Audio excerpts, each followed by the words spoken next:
Okay, hari ni kita tukar brake pad.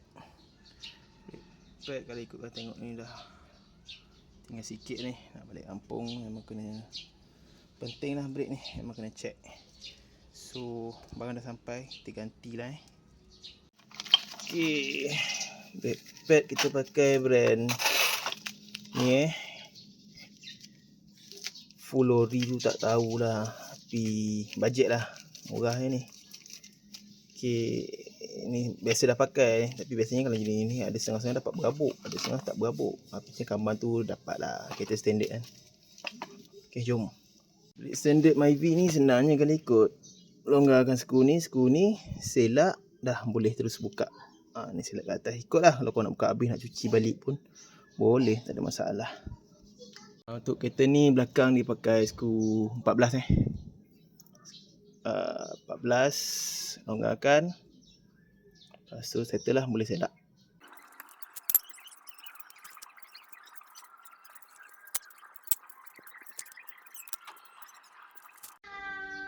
Okay, brake pad makan sebelah Dah dalam banyak, dah luar sikit. So ni biasanya penyebab dia, kita punya pin ni dah tak main So saya pasang tadi pin ni kesat sikit. Sekarang saya letak grease. Dia patut pakai grease dia tu, grease tu pin tu. Ni memang beli tu dah ada, dah saya dah letak tu. Sekarang nak lupa beli, so kita grease balik je lah, pasang. So kita punya caliper dia akan main scatter sikit. Tapi kita nak pakai brake pad baru, tebal lagi. Beza dengan brake pad lama dengan baru tengok tebal dia tu. So alang-alang dah ada barang, tukar lah. So belakang ni kena pakai Saya suka pakai ni, yang original ni. Saya tak buang, tapi kena calik grease sebab tak nak bagi dia bunyi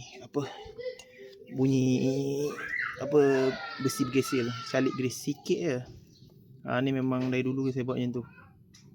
So sini pun kita calik grease. So bila kita braking tak adalah bunyi sangat, bunyi macam ada kat batu. Cuma saya punya ni sebaiknya skim balik lah. Setiap kali tukar brake pad skim.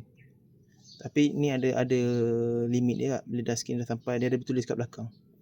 Kalau dah over limit, dah nipis sangat, ganti barulah. Elok tukar lah rotor ni. Ada modal tukar je, tak ada modal skin. Kalau tak ada modal lagi, pakai tapi standby lah. Beralun ni tak sedap lah. Ni puca-puca brake yang tak sedap. Ni rasa ni beralun ni kalau ikut ni.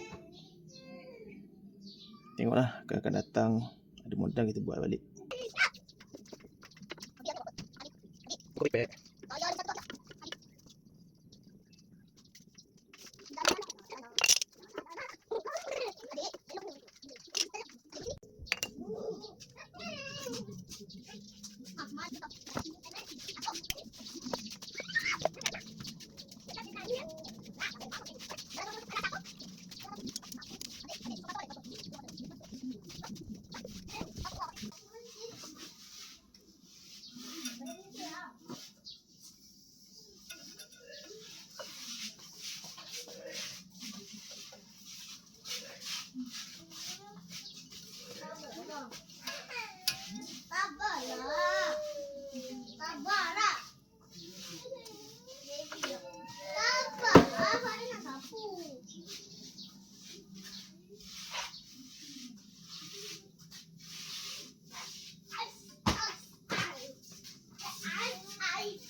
settle.